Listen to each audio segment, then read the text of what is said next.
Mientras en México era ignorado, él ya figuraba a tan solo 20 años de edad en las capitales internacionales del arte. Fue conocido como el Niño Terrible en París por su oposición a la escuela tradicional de la pintura dentro y fuera de las fronteras mexicanas. Hoy conversaremos con el hombre, con el pintor, dibujante, escritor, grabador e ilustrador mexicano José Luis Cuevas, una de las principales figuras de la generación de la ruptura con el muralismo mexicano. Considerado como un artista precoz, José Luis Cuevas eligió durante su adolescencia a enfermos mentales como modelos para sus pinturas. Dibujante, pintor, grabador, escultor y escritor autodidacta, Cuevas nació el 26 de febrero de 1934 en la Ciudad de México. Desde la infancia, su profesor quedó asombrado ante su vocación por el dibujo. En su juventud, José Luis Cuevas perteneció a la llamada Generación de la Ruptura, integrada por un grupo de artistas que cuestionaban y reaccionaban contra la cultura oficial y la Escuela Mexicana de Pintura de la época, representada por los muralistas David Alfaro Siqueiros, Diego Rivera y José Clemente Orozco. A mediados de la década de los años 50, su obra comenzó a ser reconocida por los coleccionistas y expuesta en América y Europa. Fue en esa época cuando el gran pintor y escultor español Pablo Picasso compró dos de sus obras. Con su arte, que versa entre retratos y dibujos de criaturas desfiguradas, ha obtenido premios internacionales, incluido el de dibujo de la Bienal de Sao Paulo, el premio de grabado de la Trienal de Nueva Delhi, así como la Orden del Caballero de las Artes en Francia.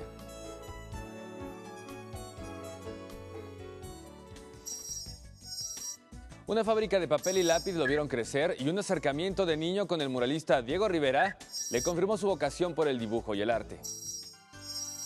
En realidad yo descubro la vocación a edad muy temprana. Nací en una fábrica de papel y de lápices que se llamaba el Lápiz del Águila, porque mi abuelo era el gerente de la fábrica. Y nací en un callejón que se llama El Triunfo. Muchos creen que todo esto me lo he inventado, pero no, así es. Callejón El Triunfo, fábrica de papel y de lápices. Yo ya había descubierto la vocación viendo a Diego Rivera en persona. Diego Rivera había ido a la fábrica de papel y de lápices donde le digo que nací y donde descubrí también mi vocación. Y entonces yo recuerdo, es una cosa que ya en otras ocasiones he narrado, estaban en huelga los obreros de la fábrica de papel y de lápices y Diego Rivera había ido. Ya ve que él era muy de izquierda, en fin, todo eso. Y entonces mi abuelo dijo, ahí está ese bandido de Diego Rivera que viene a azuzar a los obreros. Cuando yo oí el nombre de Diego Rivera, bajé las escaleras y me situé cerca de Rivera. Y le dije, cuando sea grande voy a ser pintor como usted. Era un tipo gigantesco, ¿no? Y yo era un niño. Entonces recuerdo que sacó él usaba overoles así como obrero, ¿no? Muy de izquierda.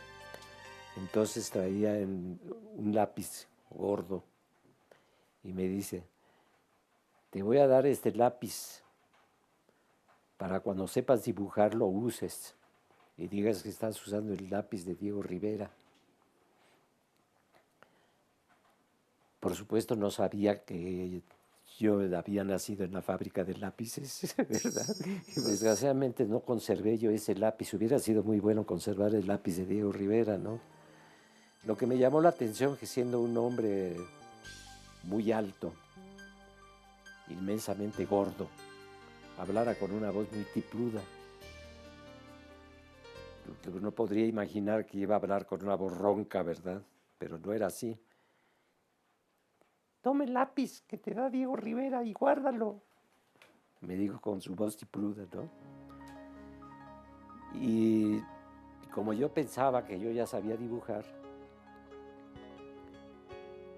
subí corriendo y en uno de los papeles que se fabricaban en la fábrica de papel y de lápices, hice un dibujo con el lápiz de Diego Rivera. Después se perdió el lápiz, desgraciadamente no lo conservé, lo debí de haber conservado. Aunque existe también otra historia. yo empecé a asistir a las clases de la Esmeralda. Tenía yo entonces 10 años de edad. Y caminando yo hacia la Esmeralda, vi a Diego Rivera, que estaba en la puerta del Palacio Nacional, hablando con algunas personas, ¿no? Entonces hice yo un apunte rápido de Diego Rivera y me acerqué para mostrárselo. Y me dijo, ¿qué hubo el escuincle cara de ratón? Me sentí yo indignado y le di un pisotón y salí corriendo. Su pasión por el arte se expresa con diferentes técnicas. Su trabajo fue cobrando fuerza y reconocimiento hasta colocarse en las galerías europeas. Todas las técnicas definitivamente son importantes. Así tengo temporadas en las que estoy haciendo únicamente escultura, ¿verdad? Después estoy dibujando. Bueno, el dibujo lo practico todos los días, siempre. Porque yo a través del dibujo descubrí mi vocación. Con el lápiz de Diego Rivera, ¿no? De manera que de pronto me despierto y soy escultor, o despierto y soy pintor, o soy dibujante, o soy incluso escritor, porque también escribo. No sé manejar internet ni nada de eso. Con trabajo una máquina de escribir viejísima, que ahí la tengo atrás de mí, que es en lo que escribo, y no se me da definitivamente las nuevas técnicas, no las sé usar. Yo expongo en París el año de 1950 en la Galería d'Art-Lev, que era una galería muy importante de aquel tiempo. Y entonces Picasso estaba en París en ese momento, él vivía en Vallauris, pero estaba en París porque tenía una exposición en una galería de París. Y él visita la Galería Lev, donde tenía yo mi exposición. Entonces me habla Lev, me habla por teléfono al apartamento en el que yo estaba viviendo y me dice, vente inmediatamente a la galería porque te tengo que dar una gran noticia. La noticia es que Picasso había visitado mi exposición y había adquirido 2 de mis dibujos. Picasso dejó un recado en la libreta de visitas y decía, no sé si sabrás que yo también fui precoz como tú. Imagínense, yo sabía absolutamente todo de Picasso, pero en un arranque así de modestia por parte de Picasso dijo eso, ¿no? Yo quise tener esa hoja escrita por Picasso, ¿verdad? Por cierto, en español, pero muy mal escrita, mal español. Ya se la había olvidado, yo creo, de tanto vivir en Francia, ¿no? Y quise arrancar la hoja y me dijo, Lev, esto no se puede hacer eso de ninguna manera, me dijo con su acento francés, ¿no? Pero de todos modos sí me indignó mucho la actitud después de todo era un saludo a mí que dejaba Picasso, ¿no? Y fíjate lo que sucedió, pasaron muchos años y en la Sotheby de Londres se lleva a cabo una venta de autógrafos de artistas famosos.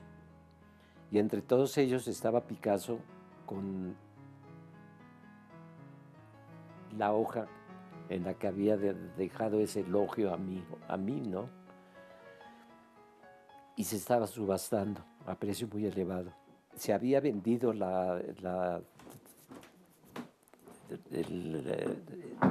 esa hojita de Picasso a precio muy elevado en la Sotheby de Londres, ¿no?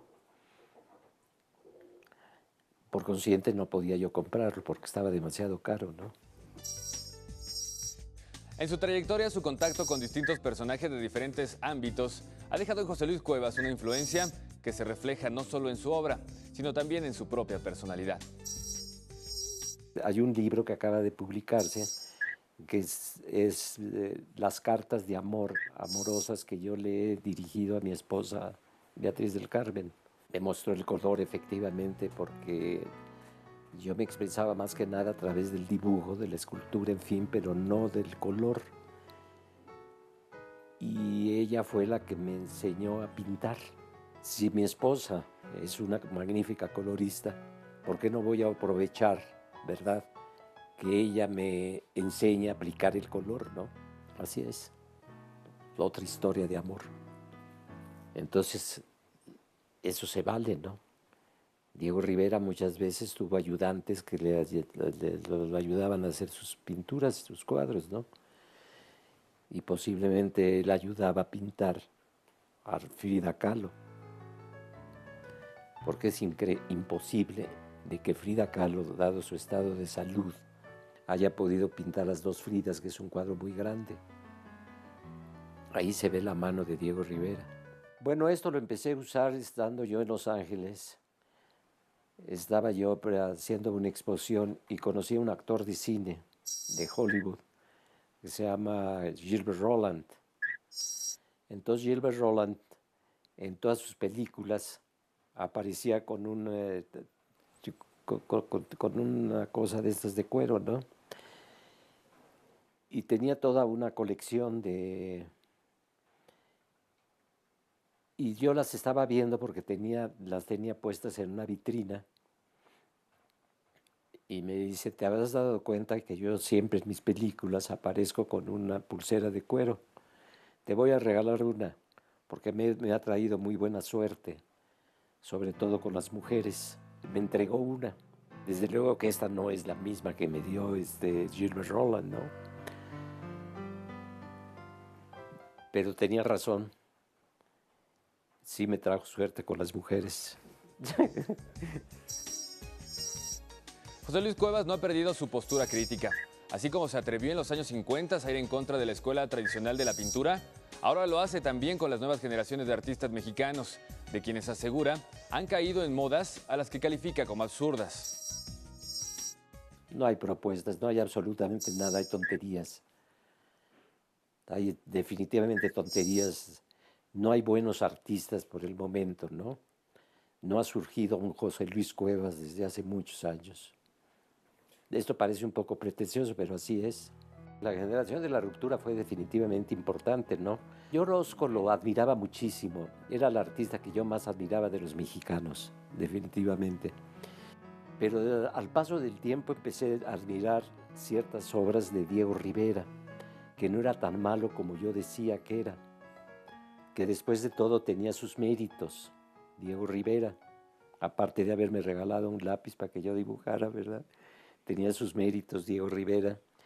Y Siqueiros, acabé siendo muy amigo de David Alfaro Siqueiros. Después de haberlo atacado muchísimo, a todos los atacaba yo en una forma, no sé yo cómo me atrevía, ¿no? Porque además andaban armados ellos. Hay una anécdota de Diego Rivera, ¿verdad? Bajaba las escaleras del Palacio de Bellas Artes y andaba armado. Bueno, el legado ha sido muy importante. En primer lugar, el cambio que sufrió el arte del país, ¿no? Y el talento de los artistas de mi generación. Es una generación muy talentosa. Decía yo, comentaba de que desgraciadamente muchos ya han fallecido, de la llamada generación de la ruptura. Murió Gironella, por ejemplo, murió. Han muerto como 10 artistas de la generación de la ruptura. Pero los que todavía estamos vivos, estamos muy activos y produciendo mucha obra, ¿no? A través de sus obras, José Luis Cuevas ha llevado el nombre y presencia de México a distintos continentes, con la finalidad de que los mexicanos pudiéramos disfrutar de su vocación por las artes. En 1992, Cuevas abrió su propio museo. Está ubicado en la calle Academia del Centro Histórico de la Ciudad de México. Le agradezco su atención y lo invito a que nos acompañe a platicar en corto con otro personaje que enriquece a nuestro país en una próxima emisión.